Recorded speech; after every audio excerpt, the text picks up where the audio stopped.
Hi everyone, my name is Mr. Wilson and I hail from Las Vegas, Nevada, but I currently reside in San Diego, California. I'm here today to talk about one of Darkglass's newest products, the Microtubes B7k Ultra, which is this guy right here. Many users of the Darkglass products really wish for the versatility of the B7k's preamp with an overall independent distortion button which delivers that crisp and clean bottom end that the distortion is known for. Now I wanted to go over some of the features of the product in just a general overview. So you have your master knob, which controls the overall level of the actual onboard preamp and the distortion. You have your blend knob, so if you wanted just a preamp or just your normal bass sound coming out, your original bass sound, you can toggle the switch right here. The level, this controls your actual overdrive or distortion level, not to be confused with a master. So if you wanted just some subtle dirt, you could add a little bit of distortion in with your clean sound, and then if you wanted it again, turn it on a little bit more aggressively, you turn it all the way to the right. Now your drive, this is going to be the level of saturation that you're going to have in your distortion or your overdrive. So again, if you just wanted some dirt just to give it some color, you'd probably want to leave it on to a little bit of the left.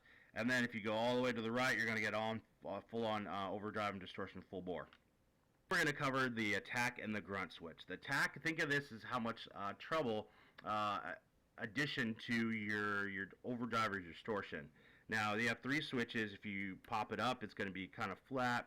Middle, it's kind of scoop the treble up, and then the attack is going to lean into the bottom of it. The grunt, that's going to be kind of more or less your extra bass control on top of your overdrive or your distortion. And again, if you set it up, it kind of scoops down to the middle. Yeah, leave it normal, it kind of scoops up, and then down, it's going to be even flat. We get into kind of our preamp and our EQ section here. Now, the bass is going to control your overall bass. The low mids and high mids, something I wanted to cover in a little bit of a detail, which I kind of noticed, like, man, why does this product have two mid switches as opposed to any other colored options?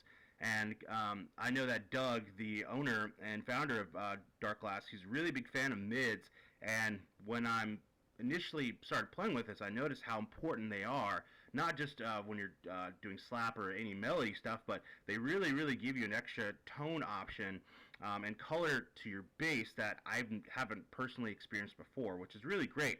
And again, you have your low mid options if you want to have a different color on top of the mids, and then the high mids as well, which I actually use more than the treble because oftentimes it gives you that top end without getting kind of glassy or add a little bit of a distortion on top of your high notes and give you some high mids there.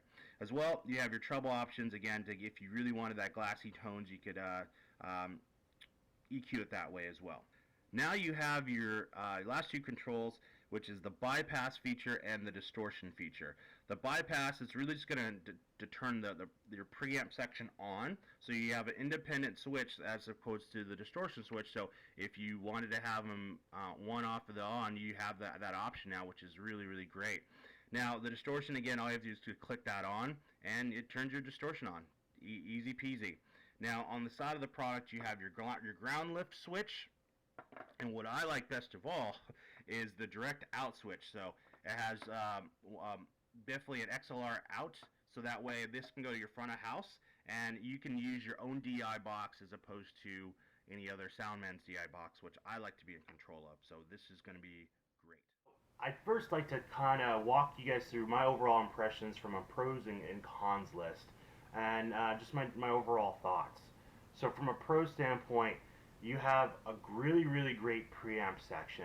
The mid controls give you an extra layer of contour, an EQ that really typically not a lot of products have on top of a really great preamp and a distortion, which leads me to my next point. The distortion on this product is hands down the best distortion I've used for bass. And I've used a lot of bass distortion products, from the Aguilar Agro to the Boss ODB3, and for the longest time I was actually using a modded tube screamer from Ibanez on top of my bass signal, and that sounded great until I loaded up this guy, and I gotta tell you, it's by far the best distortion I've had, and especially with bass and distortion, what I'm particularly looking for is something that's not going to have any tone suck, any bottom end loss, and I don't experience that at all with this pedal. It's one of the great things that I can still actively play hard and not have to dig in a little bit hard to get that extra bass or contour anything on my Warwick or one of the Fender products that I have to really up the bass a little bit. It's there. Now, I wanted to talk about the DI box in itself. The DI box is something that I'm really particular about on who controls my sound and what sound is going to the front of the house, because ultimately that's what the crowd is going to hear.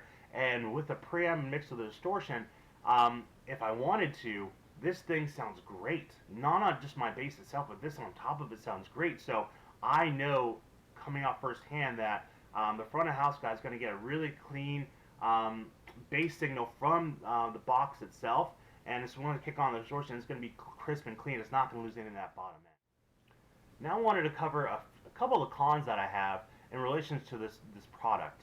Now, first of all, it's the affordability and the availability of this product. Let's start with the availability first. The availability of this product is limited. You're not going to find this in your local Guitar Center or your local Sam Ash. And you're most likely going to have to go to a specialty retailer. One of the things that about this is a lot of musicians love to get their hands and mess with the product and see how it sounds with their particular rig or their bass or guitar. And for a pedal that's handcrafted and made with love, you're not going to be able to find these products off in the wild ready to try out. So you may not have a specialty retailer in your local area, and you may just have to flat out buy the product itself to try it. Secondly, is the affordability of the product. Now, these things retail around $400 right now, and they just came out. And for a lot of people, that's a hard pill to swallow. That's someone's bass right there. So overall, my impression of this product is absolutely fantastic. I, going forward, will never use another distortion pedal again for the grit, the grind, or even just a little bit of a dirty signal. I will never get rid of this thing. This is my newest, favoriteest toy in my arsenal. I can't say enough great things about it. Does it cost a lot of money for $400 retail? Yes, absolutely. Does it sound great? Yes, absolutely. Is it something that every bass player should have? And that's up to the user itself, because there's a lot of other products out there, but this one really fits me, and I really, really adore this product. I just wanted to personally thank Effects Boutique here in San Diego for this lovely product. They've been amazing partners with communication and getting this product to me, and I wanted to thank Darkglass for making such a great product. Thank you, everyone. It's been great.